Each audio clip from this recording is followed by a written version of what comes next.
A terceira fase da Operação Recidiva, isso mesmo, a gente está falando de outra operação que foi deflagrada hoje na Paraíba com o cumprimento de 12 mandados de busca e apreensão. As buscas solicitadas judicialmente pelo Ministério Público Federal e realizadas por policiais federais e auditores da Controladoria Geral da União, CGU, ocorreram nas prefeituras de Bahia, Ema, Mojeiros e Patos, em 7 residências, bem como na sede de uma construtora em Mogeiro e uma casa lotérica localizada no município de Salgado de São Félix. Aqui no estúdio, a gente entrevista ao vivo o superintendente da Controladoria Geral Regional da União da Paraíba, Gabriel Aragão Wright. Vamos falar sobre esse combate à corrupção em gestões públicas. Boa tarde, Gabriel, seja bem-vindo. Boa tarde, Hermes. Boa tarde a todos os telespectadores do Correio Debate. Qual a participação da Controladoria Geral da União nessa operação de hoje, a Recidiva?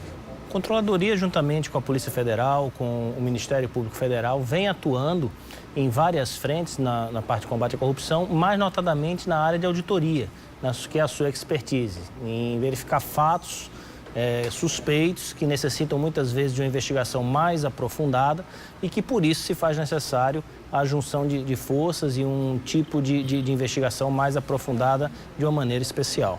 Quando é que a Controladoria é chamada para atuar nesses casos? Só quando há verba federal envolvida?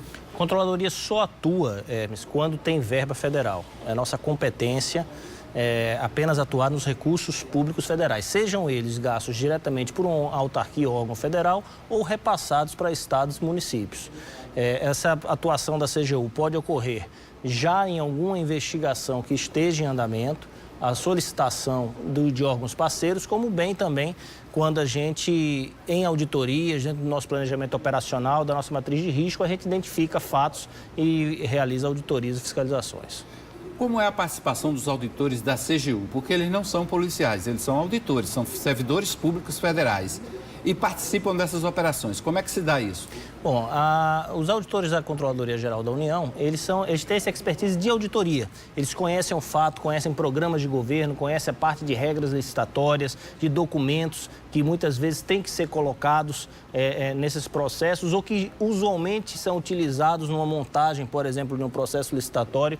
Então, essa expertise da CGU auxilia justamente na deflagração dessa fase mais ostensiva, de você ir atrás de provas nos alvos, numa busca e apreensão, no sentido de melhor qualificar essa busca e trazerem elementos mais probantes, trazerem de fato provas que possam ajudar na convicção e na formação de opinião do fato que está sendo investigado. Então, quando eles vão a campo, como no caso de hoje da Recidiva, eles vão para ajudar a contribuir até a apontar documentos e provas que têm a ver a relação, a conexão com o que está sendo investigado. É uma atuação em conjunto com a Polícia Federal, onde se utiliza a expertise desses auditores também para melhor coletar essas provas nessa fase de deflagração.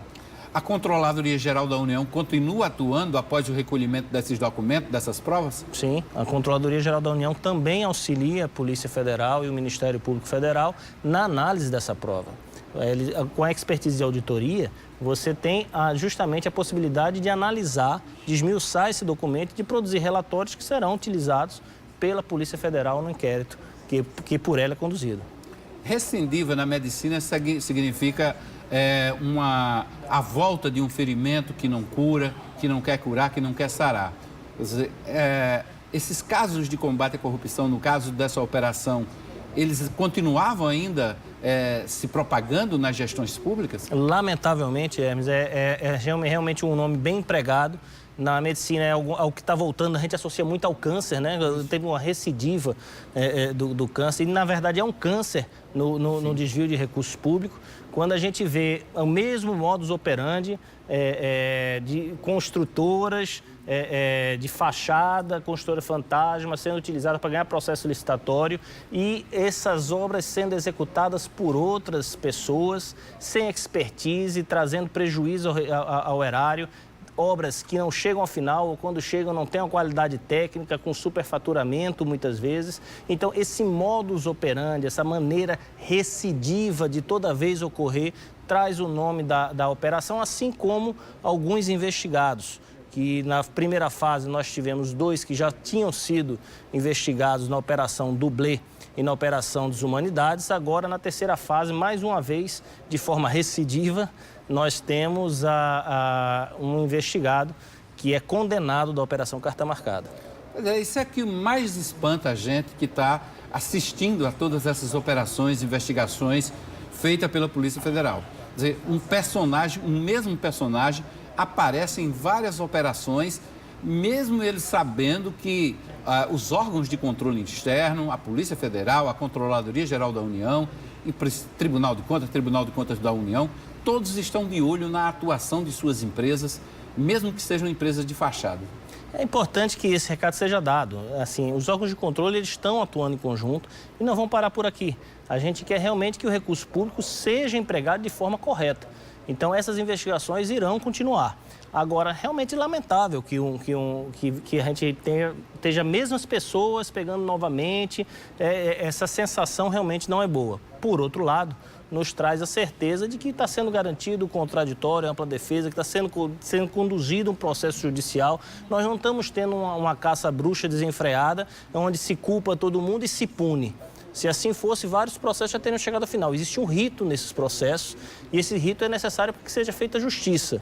Por outro lado, infelizmente, existem pessoas, existem investigados que parece que fazem do seu meio de vida fraude e continuam nesse sentido. É repetitivo, né? É repetitivo, exatamente. Então, é lamentável essa situação e a gente espera que a gente possa gradativamente ir melhorando essa forma de utilização dos recursos públicos federais, estaduais, do recurso público de uma forma geral.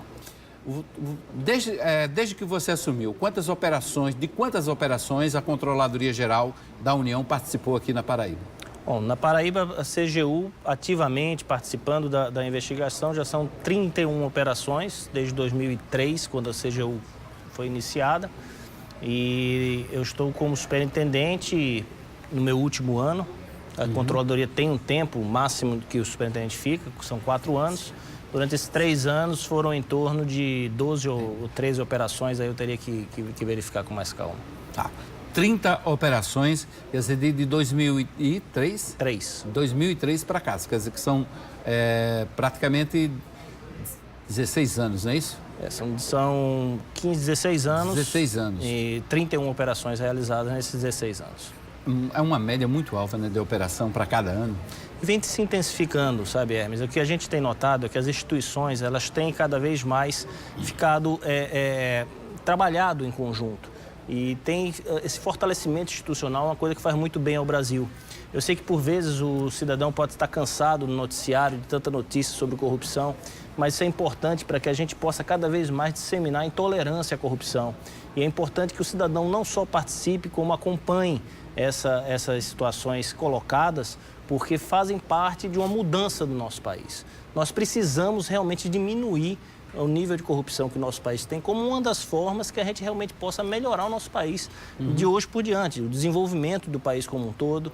E aí passa por tudo, desde o investimento em obras, em saúde, em educação, em uma série de políticas públicas. E é importante também que a população não ache que isso seja um fato normal, né, corriqueiro, que isso é um crime. A gente está falando de crimes que são contra o patrimônio público, que tiram aí milhares e milhares de recursos públicos que deveriam ir para setores prioritários. Não é normal que uma pessoa queira se locupletar ou queira tirar uma competitividade no certame ou tirar um dinheiro de parte de uma obra, de uma UBS, por exemplo. Ele está falando de obras da saúde, obras da educação. Isso nunca poderá ser normal. Todo desvio de recurso público, volto a falar, ele deve ser encarado com total intolerância pela população.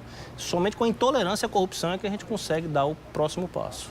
E quando a gente fala da atuação da Controladoria Geral da União, a gente está falando de coisas que vêm sendo repetidas ano a ano, mas que é necessário que, efetivamente, os órgãos de controle se unam cada vez mais. Porque tem muita gente que acha que está até aumentando. Corrupção sempre existiu, né? Desde que o mundo é mundo, sempre existiu corrupção. Agora, me parece que as formas de combate à corrupção e a exposição de corruptores e corruptos é que tem ganhado mais evidência. Sim, tem se intensificado no Brasil de uma forma geral. E aqui na Paraíba a gente já vem dando um exemplo há muito tempo para o Brasil inteiro. Quando a gente fala, por exemplo, do foco, que lá em 2005 começou a fomentar a união entre esses órgãos.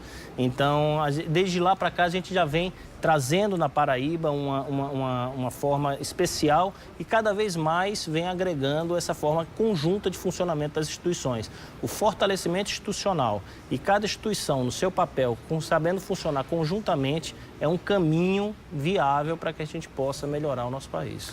E tem um efeito dominó, já que você falou no FOCO, que é o Fórum de Combate à Corrupção, tem um efeito dominó, porque começa de um processo de prestação de contas lá no Tribunal de Contas do Estado ou no Tribunal de Contas da União, aí a Controladoria Geral da União também entra nesse processo de verificação de auditagem, entra a Polícia Federal, o Ministério Público para investigar os envolvidos, quer dizer, tudo isso desencadeia essas operações e aí também, de certa forma, não sei se é o seu pensamento, casa também de que deixa mais amarrada ainda as provas, mais amarradas as provas desses casos que estão sendo investigados. Claro, cada órgão ele tem as suas incumbências. E aí é muito interessante quando você fala que nem todas as auditorias da CGU dão em operações especiais. Aliás, são a minoria que dão.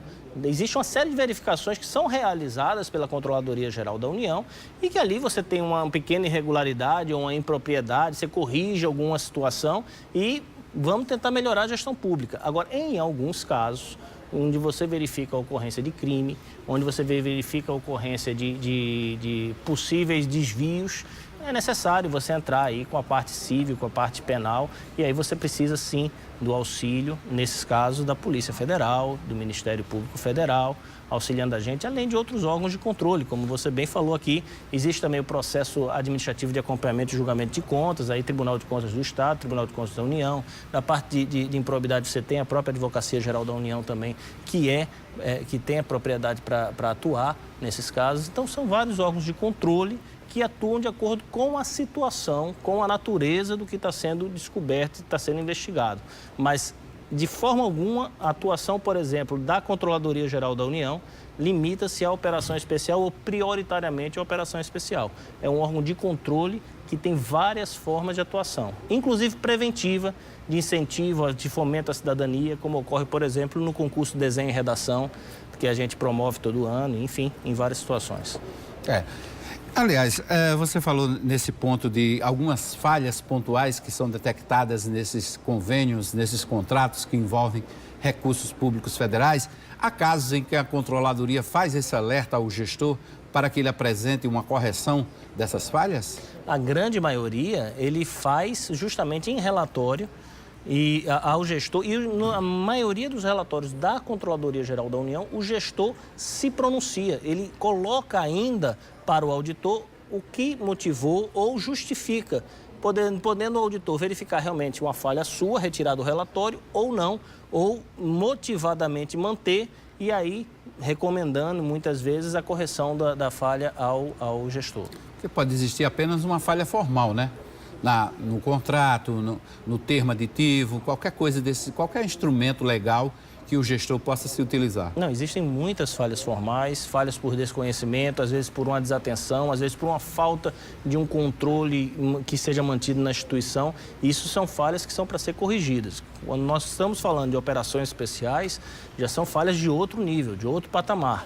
A gente está falando de outro tipo de situação completamente divergente.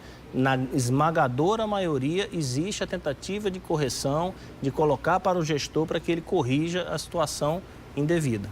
Qualquer contrato que envolva recursos federais nos 223 municípios passa pela análise da CGU. Poderá ser analisado pela CGU, obviamente nós estamos falando de um universo muito grande perante uma força operacional que não é tão grande assim. Então trabalhamos com uma matriz de risco, trabalhamos dentro de um planejamento operacional, buscando ver a melhor forma de verificar os contratos que têm verbas federais. Para a gente explicar melhor ao nosso telespectador, matriz de risco, quando você se refere, enquadram aqueles municípios e aqueles gestores que repetidamente tem apresentado algum tipo de irregularidade em seus contratos? Poderá ser um ponto de risco a ser colocado na nossa matriz.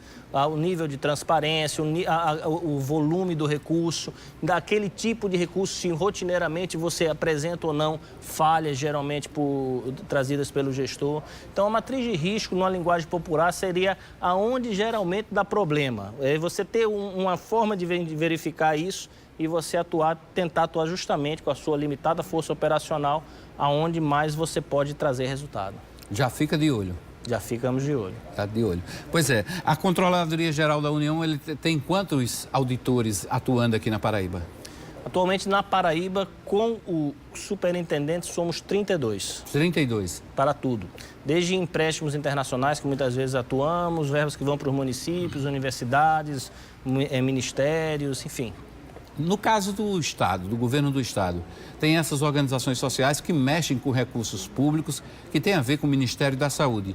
A Controladoria Geral da União também faz essa auditoria, essa inspeção? Quando você toca no fundo de saúde, que pega a verba do Fundo Nacional e tudo mais, a Controladoria pode atuar também. Existindo recurso público federal, a Controladoria Geral da União pode atuar. Então não é preciso nem dizer que, no caso das organizações sociais que atuam na educação, também está lá presente a inspeção, a fiscalização da Controladoria, porque a gente está falando também de dinheiro de educação, tipo Fundeb, né?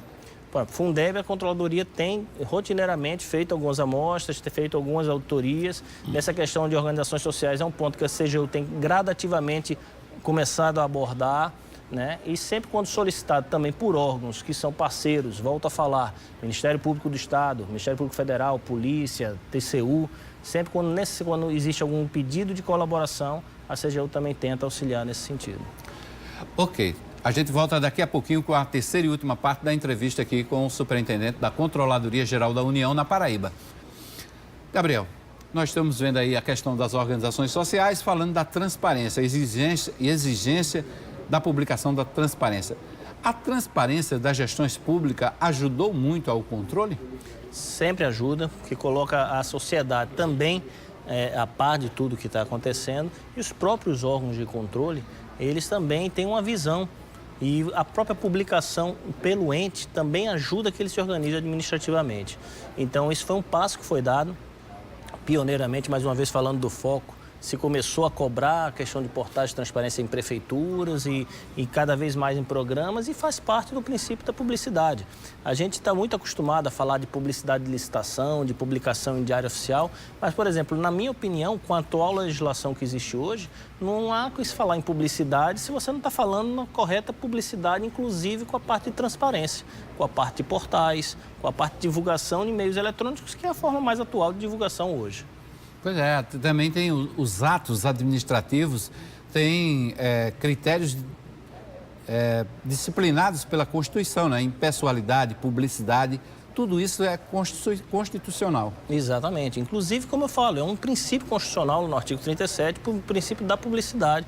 É uma forma também, um dos atributos dos atos administrativos, você ter a correta publicidade. Então, você tem que realmente verificar esse ponto, que é um ponto essencial e é uma forma de legitimidade, porque nossa Constituição, Hermes, fala que todo poder emana do povo. Se todo poder emana do povo, ele é que é o patrão, vamos dizer assim. E o patrão não pode ter direito à informação. Quer dizer, a publicidade, a transparência é o caminho pelo qual você realmente presta contas, faz parte da prestação de contas ao cidadão, além de auxiliar no combate à corrupção. Isso aí a doutrina, inclusive, fala largamente da associação entre transparência e combate à corrupção. E órgãos públicos como a Controladoria Geral da União tem como ouvir o patrão, o povo? Sim, nós temos uma das nossas secretarias é justamente a Ouvidoria Geral da União. Nossa missão é de auxiliar na parte de ouvidoria do Poder Executivo Federal, como também fomentar, auxiliar todas as demais esferas e entes. Então, a Ouvidoria Geral da União, por exemplo, tem um programa chamado Profoco, que a gente tenta justamente incentivar ouvidorias de Estado e município, fornecer inclusive software, botar um ESIC, um EUV, desculpe, que é a forma como hoje eletronicamente se comunica o cidadão à disposição de qualquer município que queira gratuitamente e inclusive hospedando no portal da CGU para que não tenha gastos o município ou o estado. Então existe toda uma linha de incentivos nesse sentido da nossa Ouvidoria Geral da União, uma das secretarias da CGU.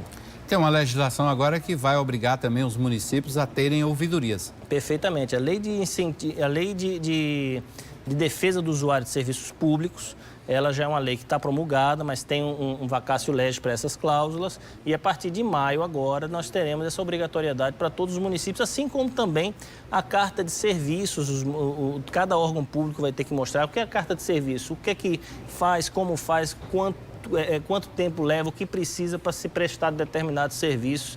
Então, isso aí tem que estar à disposição nos sites para toda a população. A Controladoria vai fiscalizar essas ouvidorias, a implantação, a instalação dessas ouvidorias? A Controladoria, ela fiscaliza a parte de ouvidoria no Serviço Público Federal.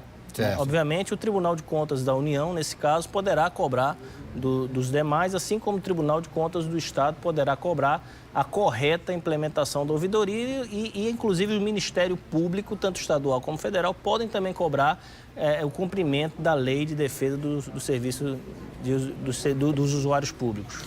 Gabriel Aragão, obrigado pela presença mais uma vez aqui no Correio Debate, pela entrevista, boa sorte e parabéns aí pela atuação na Controladoria Geral da União. Agradeço a oportunidade, estamos sempre à disposição da TV Correio, de toda a população. A CGU realmente se sente honrada em poder estar nessa função de combater a corrupção e volto a falar, sempre aberta e à disposição da população. Okay. Muito obrigado. Muito obrigado também.